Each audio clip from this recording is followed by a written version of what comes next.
हरे कृष्णा मित्रों, कैसे हैं आप लोग। आज का प्रसंग है, भगवान सपने में दिखाई दें तो क्या करना चाहिए या क्या उसका अर्थ लेना चाहिए। आज यही प्रश्न हमसे लोग पूछे हैं कि बताइए, भगवान हमारे सपने में दिखाई देते हैं तो इसका क्या मतलब है, इसका क्या अर्थ है। मित्रों, हम इसका अर्थ जो है श्रीमद् भागवत महापुराण से समझाने का प्रयास करेंगे। जब देवता और असुरों में युद्ध हुआ था तो असुरों ने देवताओं को स्वर्ग से मारकर भगा दिया था और स्वर्ग पे अधिकार असुरों को हो गया था।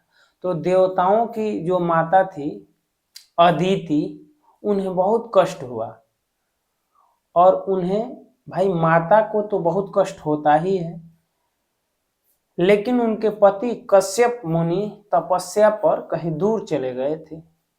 जब वो आए तो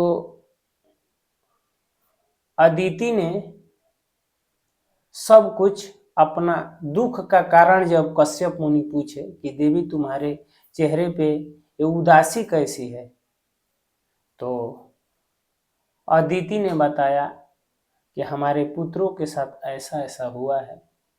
लेकिन कश्यप मुनि के असुर भी पुत्र हैं और देवता भी हैं, लेकिन अदिति कहती है नहीं पतिदेव, हमें कोई ऐसा उपाय बताइए जिससे हम अपने पुत्रों को वो अधिकार दिला सकूं। तो कश्यप मुनि अदिति को कहते हैं देवी तुम पयोव्रत करो। पयोव्रत के बारे में बताते हैं और कहते हैं इससे जो है तुम भगवान को प्रसन्न कर लेना, और भगवान तो कुछ भी कर सकते हैं। तो अदिति जो पयोव्रत करती हैं। पयोव्रत कैसे होता है हम आगे इसका वीडियो बनाएंगे। और जब पयोव्रत करती हैं तो ये पयोव्रत 12 दिन का होता है। 12वें दिन जब तपस्या पे बैठी रहती है तो देखती है एक चतुर्भुज पुरुष उनके सामने प्रकट हो जाते हैं। उनका जो है 4 भुजा है, एक हाथ में शंख चक्र गदा पद्म धारण किए हैं, मंद मंद चेहरे पे मुस्कान है, सांवला वर्ण है, मानो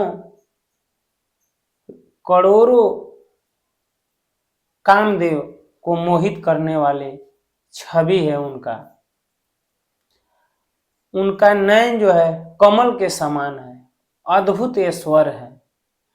उनका जो बाजू है, हाथ है, वो घुटने तक है।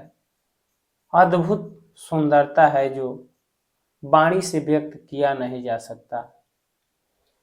अदिति ने देखती है कि यह चतुर्भुज पुरुष सामने प्रकट हो गए हैं। अदिति प्रणाम करती है और भगवान कहते अदिति तुम किस लिए मेरी तपस्या की हो, जिस उद्देश्य के लिए तू तपस्या की हो वो मैं पहले ही से ही जानता हूं, लेकिन फिर भी अदिति तुम अपने मुख से कहो। तो अदिति जो है अब बताती है कि असुरों ने देवताओं को मारकर स्वर्ग से भगा दिए हैं, वही चाहता हूं। तो भगवान में और इनमें क्या क्या बातें हुई ये वीडियो मैं आपको बाद में बताऊंगा, बनाऊंगा। आज बस भगवान क्यों सपने में दिखाई देते हैं ये मुख्य चीज है। तो सारी बातें होती हैं भगवान में और अदिति में। लास्ट में भगवान कहते हैं देवी सब कुछ सही कर दूंगा, लेकिन मेरे और तुम में जो वार्ता हुई है यह बात किसी से सपने में भी मत बताना। तो मित्रों, शास्त्रों में यही वर्णित है कि अगर भगवान सपने में मिले तो आप यह बात किसी से बताइएगा मत, क्योंकि आप कह देंगे तो जो ईश्वरीय शक्ति है, जो ईश्वरीय कृपा आप पे हो रही है, वह जो है घट जाएगी। क्योंकि ईश्वर आपको क्या संकेत देना चाहते हैं, क्या इस आपके माध्यम से इस संसार के बारे में बताना चाहते हैं।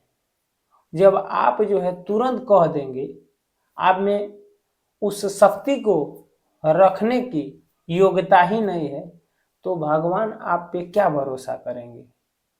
तो इसलिए शास्त्रों में यही बताया गया है कि भगवान अगर सपने में दिखें तो शुभ संकेत है, अच्छा संकेत है, भगवान की कृपा आप पे बरस रही है, हो रही है। लेकिन यह बात जो है किसी से भूल कर भी मत कहिएगा। अगर कह देंगे तो वह कृपा जो है धीरे धीरे कम होने लगेगी। सपने में दिखाई दें तो आप जो है उनकी भक्ति और निष्ठा के साथ और विश्वास के साथ करना शुरू कर दीजिए। इसीलिए भगवान सपने में दिखाई देते हैं कि आप समझ जाइए कि एक कदम जो है आप भक्ति में आगे आ गए हैं। ध्रुव जी ने जब तपस्या किया था यमुना के घाट पे निधि वन में, तो पहले भगवान डायरेक्ट ही सामने नहीं आए, इनडायरेक्ट पहले जो है उनके दिमाग में ख्वाब में आए, तब जाके सामने आए। उसी तरह भगवान पहले ख्वाब में आते हैं, सपने में आते हैं। तो ये बहुत ही अच्छा संकेत है। समझ लीजिए कि भगवान से और आपसे बहुत जल्द ही मिलन होने वाला है। लेकिन आप जिस भक्ति में बढ़ रहे हैं, जिस निष्ठा के साथ, ईमानदारी के साथ, धर्म के साथ बढ़ रहे हैं, उसी से और लगन से बढ़िए। भगवान आपसे मिलेंगे, साक्षात मिलेंगे, यह बात लेकिन भूल कर किसी दूसरे से मत कहिएगा। मित्रों, उम्मीद करता हूं यह वीडियो आप लोग को अच्छा लगा होगा। अच्छा लगा होगा तो कमेंट में जरूर बताइएगा। आज बस इतना ही, अगले वीडियो में फिर मिलते हैं। तब तक के लिए हरे कृष्णा।